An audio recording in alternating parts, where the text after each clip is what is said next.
दोस्तों नमस्कार, मैं सुरजीत सिंह अपने चैनल टारगेट हिस्ट्री 19 पर आपका हार्दिक स्वागत करता हूं। देखिए दोस्तों, हिस्ट्री ऑप्शनल जो कि यूपीएससी में है उसकी मैपिंग के वीडियो हम देख रहे थे और इस क्रम में हम वैदिक काल उत्तर वैदिक काल तक के जो मैपिंग थी वो हम पूरी कर चुके थे। आज देखिए हम महाजनपद जो है वो मैप में पॉइंट आउट करेंगे। वैसे तो आप सब लोगों ने इसे पढ़ लिया होगा, ठीक है, फिर भी एक बार हम इसे देख लेते हैं। देखिए क्या है इसमें कि जो महाजनपद है, ये महाजनपद हमें पूरे 16 महाजनपदों का वर्णन मिलता है, ठीक है। अब सबसे पहले तो हमारे दिमाग में सवाल ये आता है कि ये महाजनपद होते क्या हैं और महाजनपद बने कैसे। तो एक बहुत ही छोटा सा इंट्रोडक्शन में अगर आपको दूं तो देखिए, आदि मानव काल था, ठीक है। उस आदि मानव काल के बाद जैसे जैसे धीरे धीरे मनुष्य में समझ आने लगी, उसमें एक सांस्कृतिक भावनात्मक जो है वो भावनाएं उत्पन्न होने लगी, ठीक है। अब उसके चलते क्या हुआ कि धीरे धीरे वो कबीले के रूप में रहना स्टार्ट हुए, यानी जो कबीले थे वो आपके क्या कहलाए, वो आपके जन कहलाए। इस जन में क्या होता था कि कुछ लोग ग्रुप में रहते थे, ठीक है, ग्रुप में रहते और उनका एक राजा होता था जिसके ऊपर उस कबीले की रक्षा करने का पूरा दायित्व होता था। तो ऐसे जो कबीले थे वो कहलाए आपके जन। अब क्या हुआ कि धीरे धीरे ये जो जन है ये एक जगह स्थायी होने लगे। स्थायी होने से ये जो जन थे ये जनपद कहलाने लगे, यानी छोटे छोटे गांव के रूप में, क्योंकि कृषि करना स्टार्ट हो गए, स्थायी जीवन इन्होंने जीना शुरू कर दिया। तो ये जो जन थे ये जनपद कहलाने लगे, ठीक है।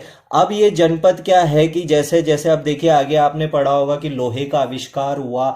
लोहे के आविष्कार से क्या हुआ कि आपके जो बड़े बड़े जंगल थे उनको काट कर साफ करना बहुत ज़्यादा इजी हो गया। और जब जंगल साफ हो गए तो खेती के लिए ज़्यादा जमीन मिलने लगी, खेती ज़्यादा होने लगी, यानी कि अगर बहुत शॉर्ट में बोले तो कृषि अधिशेष की स्थिति उत्पन्न हुई। इस कृषि अधिशेष की स्थिति ने क्या किया कि जो छोटे छोटे जन थे वो महाजनपद में परिवर्तित होने लगे, यानी भूमि के प्रति लगाव बढ़ने लगा। क्योंकि कृषि से क्या हुआ, कृषि से उनकी अर्थव्यवस्था सुदृढ़ होने लगी, पैसा आने लगा, तो भूमि के प्रति लगाव बढ़ता गया। तो जब लगाव बढ़ता गया तो ये जो जनपद थे ये अपने क्षेत्र का विस्तार करते चले गए। और जब इन्होंने अपने क्षेत्र का विस्तार किया तो ऐसे 16 महाजनपद जो हैं हमें इतिहास में सुनने को आते हैं। अब देखिए ये महाजनपद थे 16। अब महाजनपदों के बाद भी राज्यों का निर्माण हुआ। महाजनपद थे 16। अब इन महाजनपदों में भी क्या था कि एक साम्राज्य की भावना जो है जन्म लेने लगी, यानी एक महाजनपद है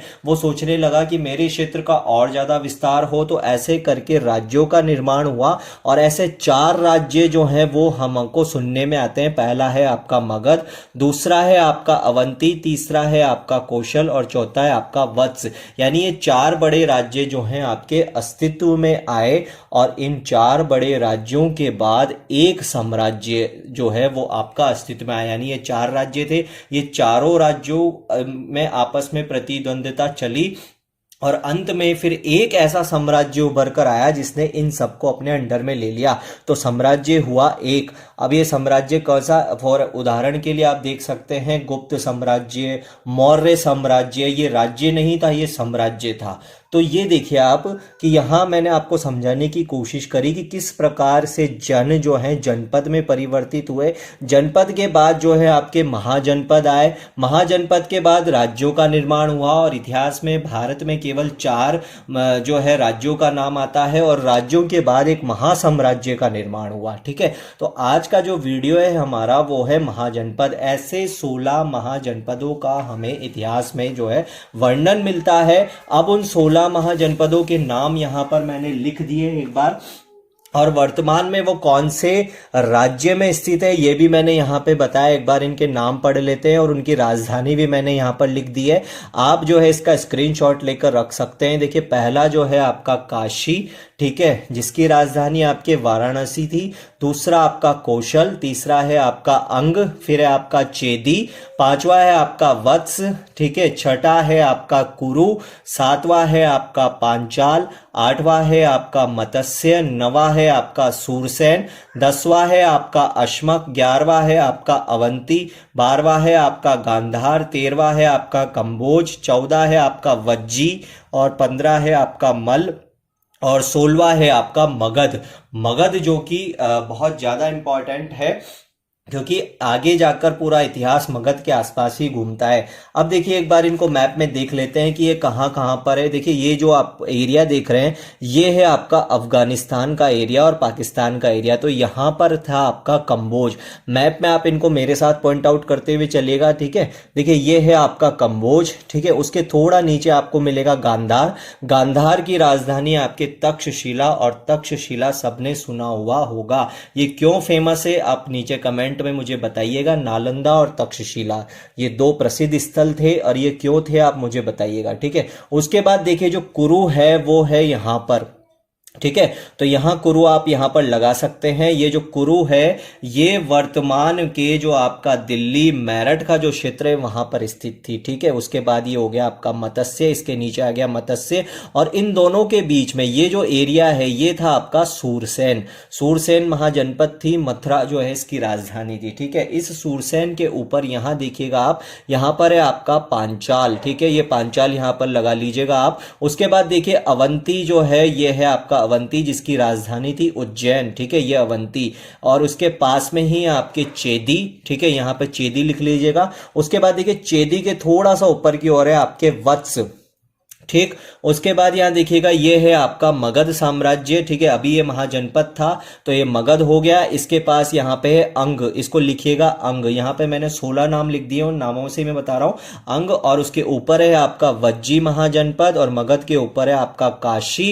काशी के ऊपर है आपका मल, और मल के थोड़ा सा पास में है कौशल, ठीक है। तो एक बार इनको वापस देख लीजिएगा। कुरु है, पांचाल है, सूरसेन है, ठीक है, मत्स्य है, कौशल है, मल है, वज्जी है, काशी, वत्स है, उसके बाद मगध, और ये हो गया आपका अंग, और ये हो गया अवंती। अब एकमात्र जो कि आपके दक्षिण में स्थित महाजनपद था वो था आपके अश्मक, ठीक है। क्या नाम था इसका? अश्मक, और ये गोदावरी नदी के तट पर स्थित था। अब एक बार इनको देख लेते हैं वापस से। देखिए 16 के 16 महाजनपद है। अब ये वर्तमान में कौन से राज्य में स्थित है ये मैं बताता हूं। देखिए जो काशी है ये आपके यूपी में आएगा, ठीक है। जो कौशल है ये वर्तमान के अवध क्षेत्र के अंतर्गत था, और जो अंग है वो वर्तमान में भागलपुर और मुंगेर जिला जो कि बिहार के हैं वहां पर स्थित है, ठीक है। उसके बाद जो चेदी है ये वर्तमान में जो आपका एमपी का जो बुंदेलखंड का इलाका है वहां पर स्थित था। जो वत्स है आपका इसमें कुछ यूपी और कुछ एमपी का भाग आता है।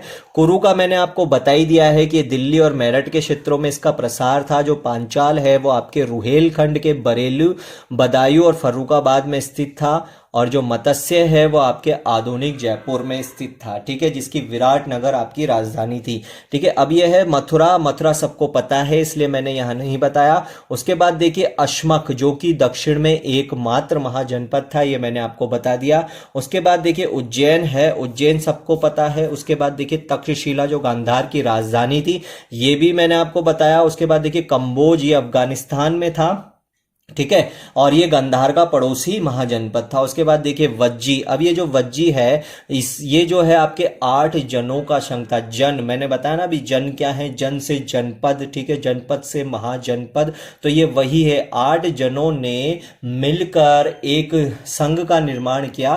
तो और यही वज्जी जो महाजनपद है भारतीय इतिहास में सबसे पहला गणतंत्र का जो है गणतंत्र आप सब लोग समझते हैं, तो गणतंत्र का एक उदाहरण है वज्जी, ठीक है। और इसमें जो है आपके लिच्छवी वंश जो है बहुत प्रसिद्ध था। अब ये लिच्छवी वंश क्यों प्रसिद्ध था आप कमेंट करिएगा, बताइएगा मुझे, ठीक है। उसके बाद देखिए अब आपका मल हो गया। मल में आपका आधुनिक देवरिया जिला हो गया जो कि यूपी में है। उसके बाद आपका मगध आप सब लोगों को पता है। तो देखिए ये पूरे के पूरे 16 महाजनपद हैं जो मैंने यहाँ पर आपको पॉइंट करके बता दिए हैं। एक बार आप यहाँ मैप में देख लीजिएगा, और अगर आपको ये वीडियो पसंद आया तो इसको लाइक करिएगा और ज़्यादा से ज़्यादा इसको शेयर कीजिए और हमारे चैनल को सब्सक्राइब कीजिए। धन्यवाद।